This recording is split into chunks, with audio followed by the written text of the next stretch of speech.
El tema de hoy, nariz, fosas nasales y faringe. Al hablar de la nariz, estamos hablando de la porción inicial de lo que es la vía respiratoria y la, el sentido del olfato. El sentido del olfato es parte de lo que se describe en las fosas nasales, donde se inicia en la región superior, el tercio superior de las fosas nasales, se inicia la vía olfatoria. La nariz está ubicada en el centro del rostro, está compuesto por la raíz, el dorso y el vértice nasal. Como pueden ver, la raíz está conformada por los huesos propios de la nariz, que ya hemos descrito en el viscerocráneo. En el dorso tenemos que está constituido por cartílago, lo mismo que el vértice. El, el dorso nasal, en su constitución, vemos los cartílagos laterales de la nariz, en referencia a que tenemos un cartílago en el plano medio que corresponde al cartílago que forma el tabique nasal. En la región de las alas nasales tenemos tejido fibroadiposo y tenemos los cartílagos alares mayores y cartílagos alares menores. Los cartílagos alares mayores tienen una rama medial que se relaciona con el tabique nasal y una rama lateral que forma los límites laterales del orificio nasal anterior o narinas.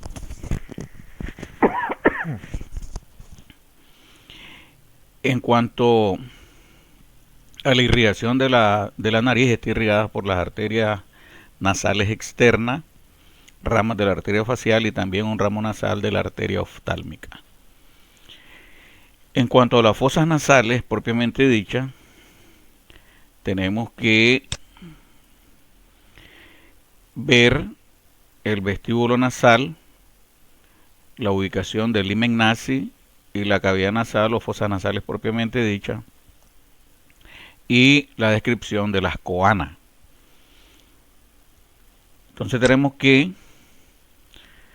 las fosas nasales o cavidad nasal se extienden desde la narina o ventana nasal anterior hasta las coanas, que es el espacio virtual que permite la comunicación entre la cavidad nasal y la nasofaringe o porción superior de la faringe. Estas cavidades o fosas nasales se dividen en dos regiones. Una pequeña región que está inmediatamente por arriba de las narinas, que le llamamos vestíbulo nasal. La característica del vestíbulo nasal, que es esta pequeña región, es que la piel que cubre el vestíbulo está provista de folículos pilosos y permite el crecimiento del vello nasal. El vello nasal representa una barrera de protección biológica contra los cuerpos extraños, contra insectos que puedan entrar hacia las fosas nasales o cavidades nasales. Este pliegue que tenemos aquí, que lo forman los cartílagos de las alas de la nariz, se llama limen nasi. El limen nasi es la separación entre el vestíbulo nasal y la cavidad nasal propiamente dicho, que se refiere a toda esta zona. Las fosas nasales tienen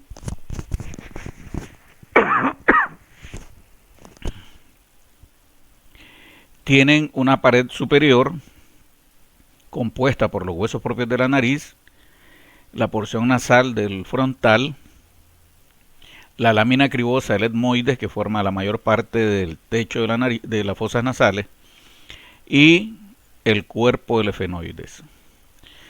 La pared inferior o piso de las fosas nasales está constituida por el paladar óseo y el paladar blando. La pared lateral, que es la que vemos en esta proyección, está conformada por la cara nasal del cuerpo del maxilar, el hueso lagrimal, la lámina vertical del etmoide, y hacia atrás también participa la lámina medial del proceso pterigoideo. En estas paredes laterales de las fosas nasales vamos a describir la presencia de 3 cornetes o conchas nasales. Esta sería la concha nasal superior, la concha nasal media, que pertenecen a la cara medial de las masas laterales del etmoides. Por tal razón, a estos cornetes, el cornete superior y el cornete medio, le llaman también cornetes etmoidales. La concha nasal inferior es un hueso de desarrollo independiente a los otros 2 cornetes. Se describe como un hueso par del viscerocráneo y es el más grande, el cornete inferior o concha nasal inferior. Por debajo de cada cornete hay una depresión que recibe el nombre de meato. Por debajo del cornete superior tenemos el meato superior, por debajo del cornete medio el meato medio y por debajo del cornete inferior el meato inferior.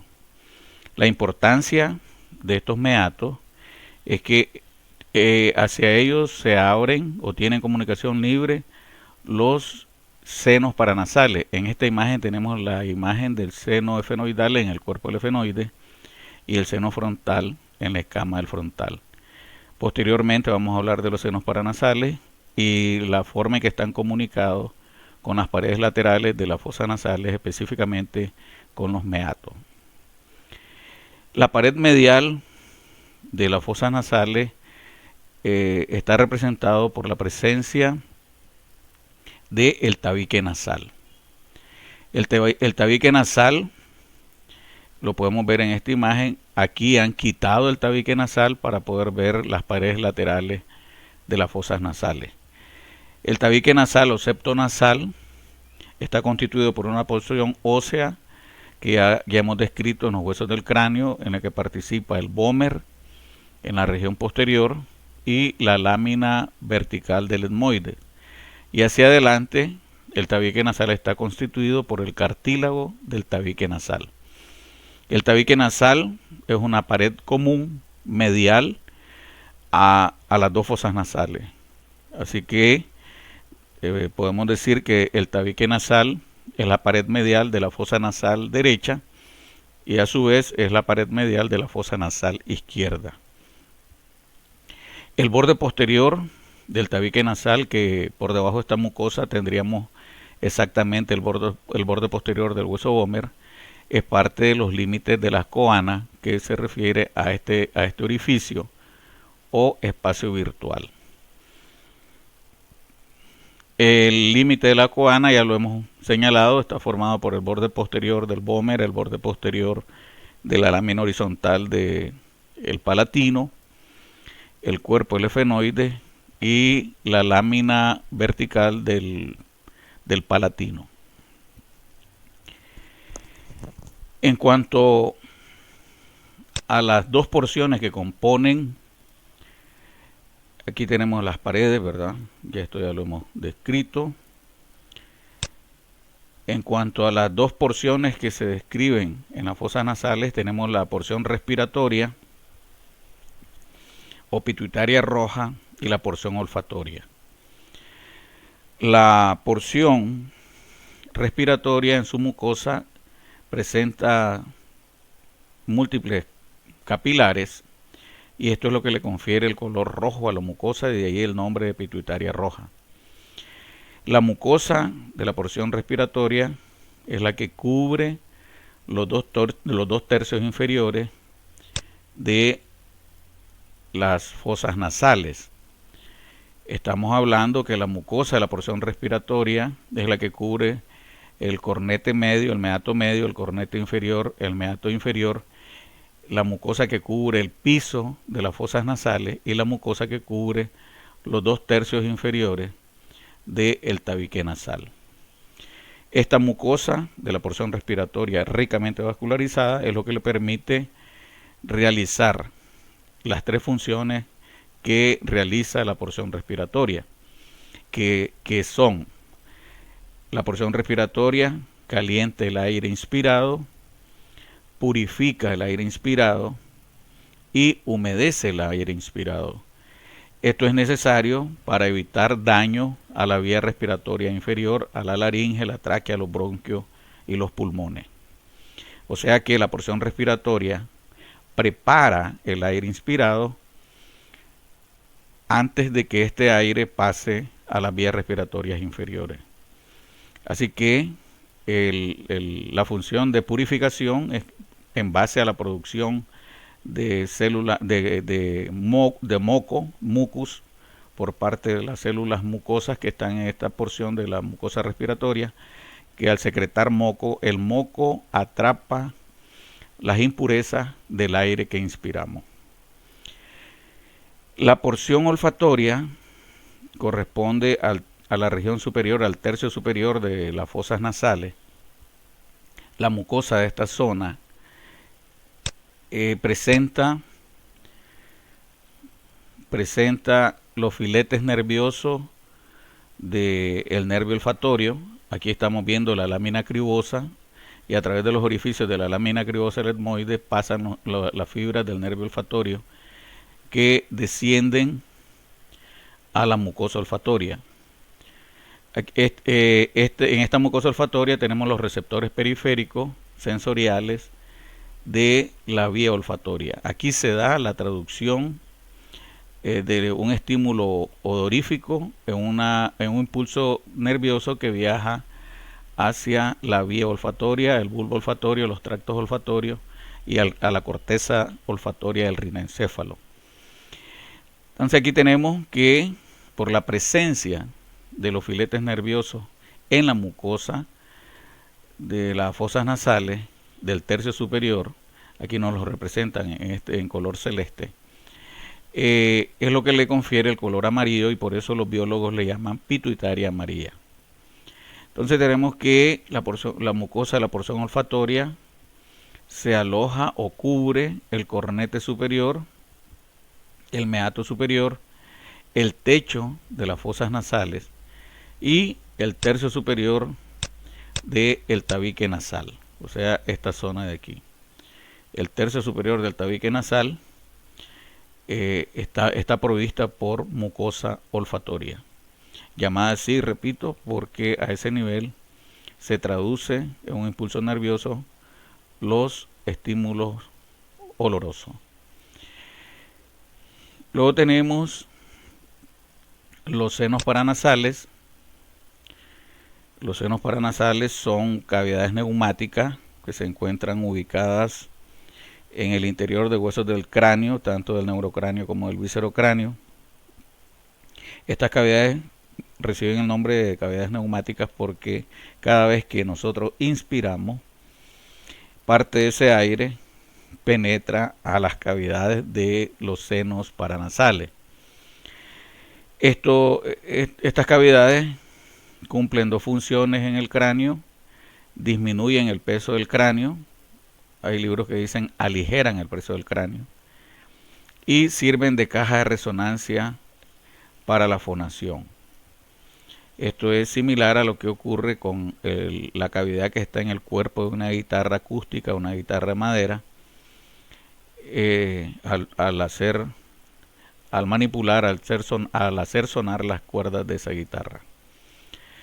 Estos senos paranasales tenemos que son el seno frontal, que está ubicado en la escama del frontal, y el orificio que permite la comunicación con las fosas nasales se encuentra en el meato medio.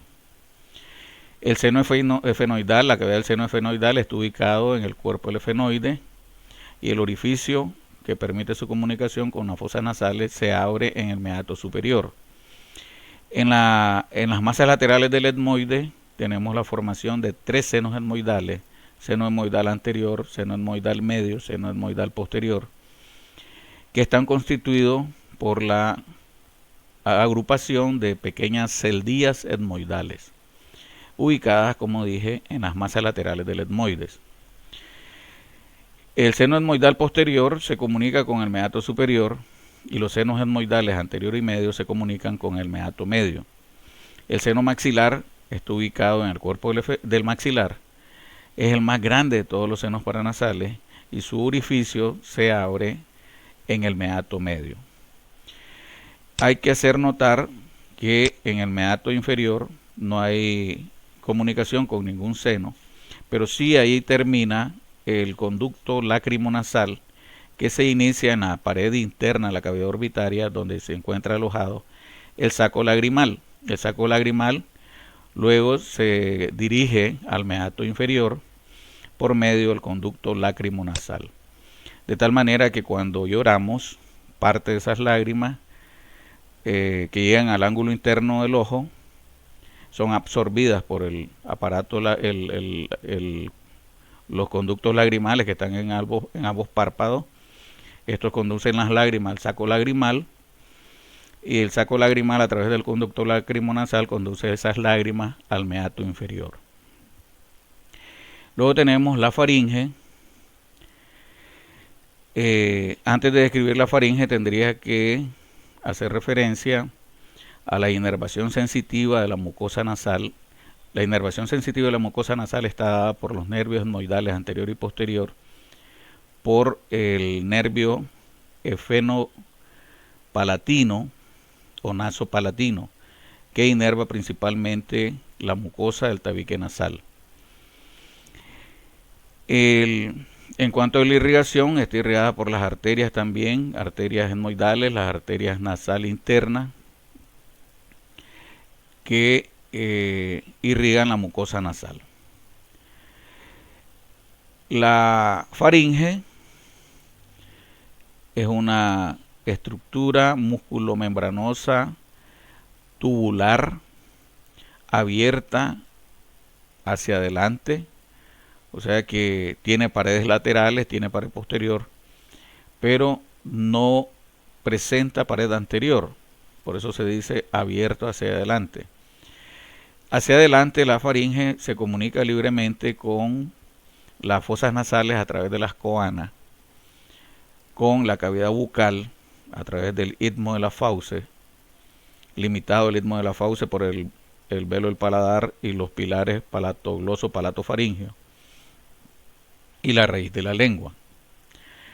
Y se comunica también libremente con la cavidad laríngea a través del orificio superior de la laringe que ya hemos descrito en la laringe.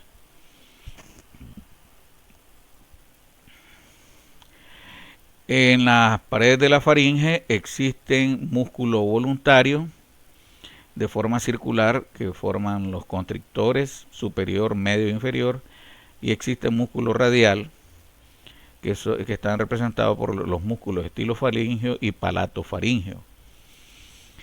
La comunicación que existe de la faringe con estas tres cavidades que he mencionado, fosas nasales, aquí estamos observando el tabique, el cornete medio, el cornete inferior de las fosas nasales. Entonces tendríamos que decir que este orificio exactamente son las coanas. Aquí tenemos el istmo de la fauce, ahí vemos la raíz de la lengua, el borde posterior del velo paladar, la úvula, y aquí tenemos el orificio superior de la laringe.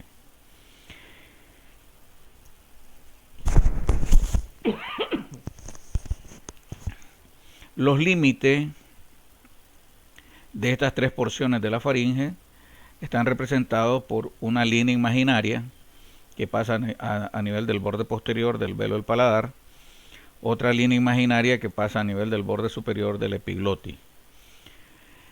De tal manera que la nasofaringe se extiende desde la base del cráneo hasta el borde posterior del velo del paladar o paladar blando, de tal manera que toda esta zona es la nasofaringe. La bucofaringe es el espacio de la faringe que se extiende entre el borde posterior del paladar blando y el borde superior del epiglotis. Esto sería la bucofaringe. Y la laringofaringe va del borde superior del epiglotis hasta el nivel de la sexta vértebra cervical o el borde inferior del cartílago cricoides. En esta vista lateral, entonces tendríamos que este es el borde posterior, la úvula, que está en el borde posterior de del paladar blando, este es la base del cráneo. Todo este espacio corresponde entonces a la nasofaringe. La bucofaringe va entre el borde posterior del paladar blando y el borde superior del epiglotis, este es el cartílago epiglótico, y este segmento es la bucofaringe. Y la laringofaringe se extiende desde el borde superior del epiglotis hasta el borde inferior del cricoide o la sexta vértebra cervical que corresponde a esta vértebra. Este es el cuerpo de la sexta cervical. Entonces esa sería la laringofaringe, de aquí hasta aquí. En la nasofaringe, en sus paredes laterales, tenemos la presencia del orificio faríngeo de la tuba auditiva, llamada también trompa de Eustaquio o trompa faringotimpánica. Rodeando a este orificio faríngeo de la tuba auditiva se encuentra este pliegue llamado toro faríngeo. El toro faríngeo se forma por la presencia subyacente, la presencia por debajo de la mucosa del cartílago de la tuba auditiva o trompa de Eustaquio. En la mucosa también tenemos, acompañando esta formación llamada toro tubárico, en la mucosa tenemos también tejido linfático que le llaman amígdala tubárica en esta zona. Y esta depresión que está por detrás del toro tubárico se llama receso faríngeo. Entonces tenemos que reconocer en la faringe, en la nasofaringe, el orificio faríngeo de la tuba, el toro tubárico, el amígdala tubárica no la observamos aquí, el receso faríngeo.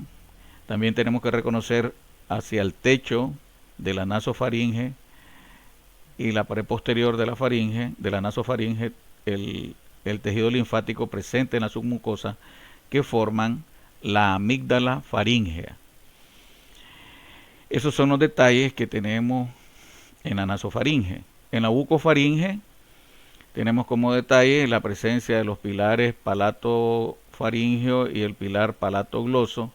En medio de los dos está presente la fosa amigdalina, donde se aloja la amígdala palatina o tonsila palatina. En la laringofaringe tenemos como detalle la fosita glosoepiglótica, que se ubica entre la raíz de la lengua y la epiglotis, llamada también bayécula. Y a ambos lados del orificio superior de la laringe, esto que tenemos aquí, estas depresiones, reciben el nombre de fosita mirtiforme de la laringofaringe.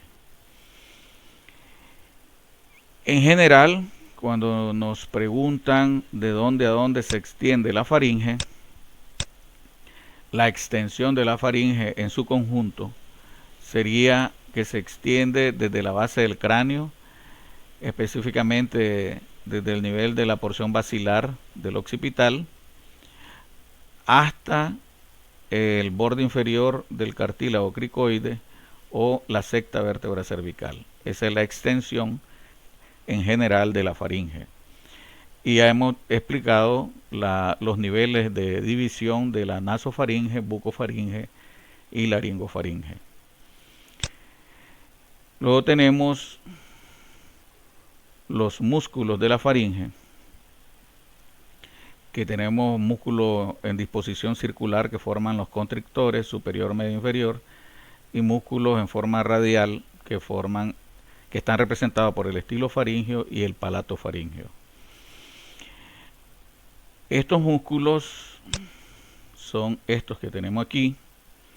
Este es el constrictor inferior, este es el constrictor medio y este es el constrictor superior. La disposición de estos constrictores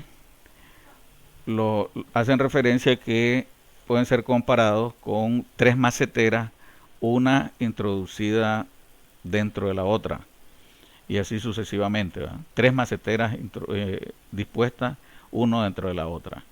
Porque observamos aquí que el constrictor inferior cubre el constrictor medio y a su vez el constrictor medio cubre el constrictor superior.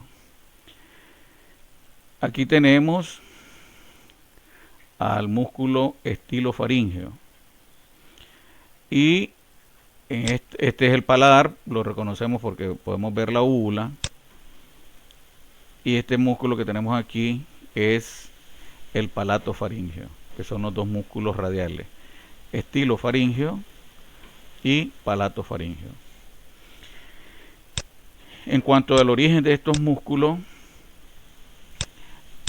tenemos que hacer referencia a lo que ya hemos señalado, que la faringe está abierta hacia adelante, comunicándose libremente con las fosas nasales, la cavidad bucal y la cavidad laríngea, y está cerrada la faringe en sus paredes laterales y posterior.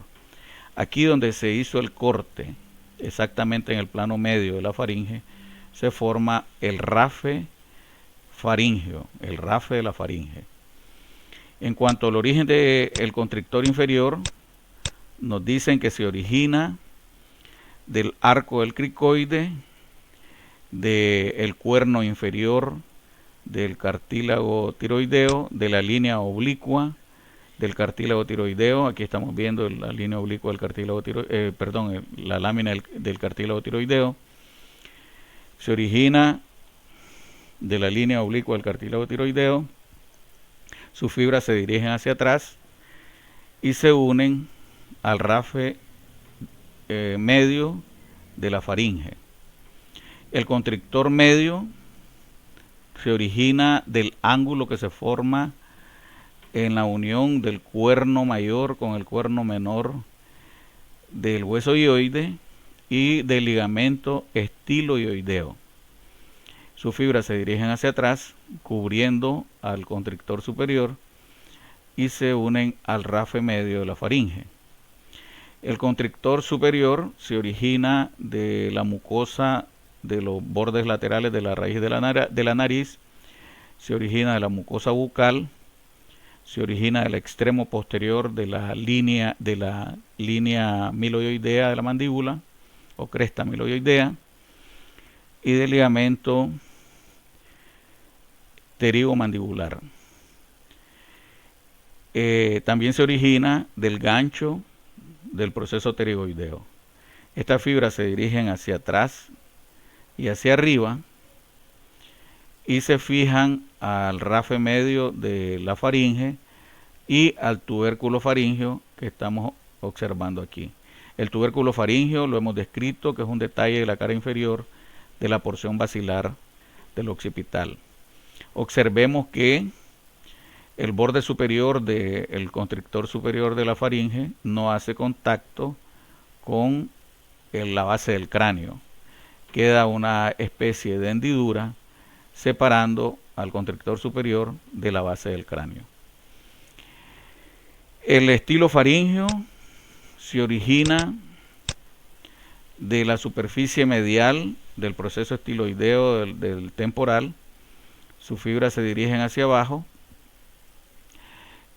Una parte de sus fibras se insertan en el borde posterior del cartílago tiroideo y la mayor parte de sus fibras pasan entre el constrictor superior y el constrictor medio y se unen a las paredes laterales de la faringe.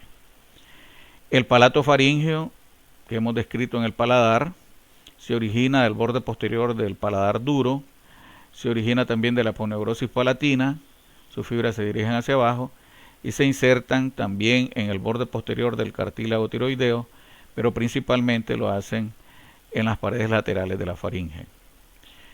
En cuanto a la acción, el estilofaríngeo y el palatofaríngeo, al contraerse, elevan la faringe, dándole mayor importancia en esta acción al músculo estilofaríngeo. Así que el estilofaríngeo es el principal elevador de la faringe. Los músculos constrictores, los tres constrictores, al contraerse, reducen la luz de la cavidad de la faringe, comprimen, de ahí su nombre, el contenido de la faringe, propulsando ese contenido de la faringe hacia el esófago.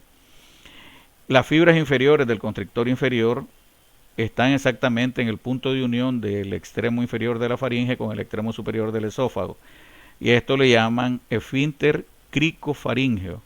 Es un verdadero esfínter que está en la unión de la faringe con el esófago, que al contraerse evita el paso de aire hacia el esófago. Pero una vez que estamos deglutiendo, este esfínter se abre rápidamente, permitiendo el paso del bolo alimenticio de la faringe hacia el esófago. Un detalle que hay que señalar en la faringe, que al existir comunicación en la faringe con las fosas nasales, la cavidad bucal y la cavidad laríngea, la faringe es una estructura anatómica donde se establece el entrecruzamiento de la vía digestiva y la vía respiratoria. Esto explica por qué no existe ser humano pisando la tierra que pueda ejercer las dos funciones simultáneamente. Nadie puede respirar y deglutir simultáneamente. O se respira o se deglute. O se respira o se traga.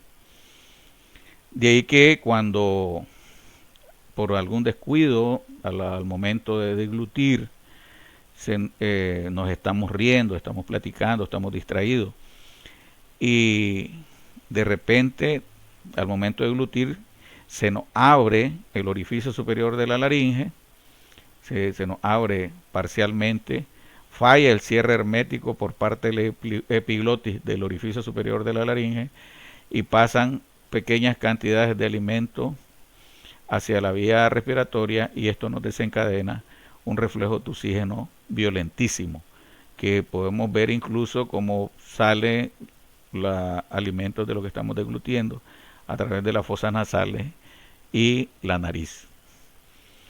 La inervación de la faringe está dada por el plexo faríngeo, que a su vez está formado por fibras que aporta el nervio vago, fibras que aporta la raíz interna del nervio espinal o accesorio.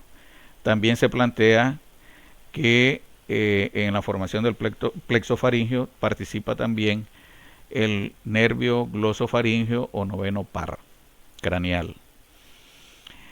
En la inervación de los músculos radiales, el palato faríngeo está inervado por el plexo faríngeo y el estilo faríngeo está inervado por la rama motora del nervio glosofaríngeo. De hecho, el glosofaríngeo participa en la inervación de los constrictores, formando parte del plexo faríngeo y da inervación al músculo estilofaríngeo. La irrigación de la faringe está dada por la arteria faringe ascendente, por la arteria cervical profunda, la arteria tiroidea inferior también participa en la irrigación, de la faringe. Estas arterias las hemos descrito formando parte de la descripción en las ramas que ofrecen la arteria carótida externa y la arteria subclavia.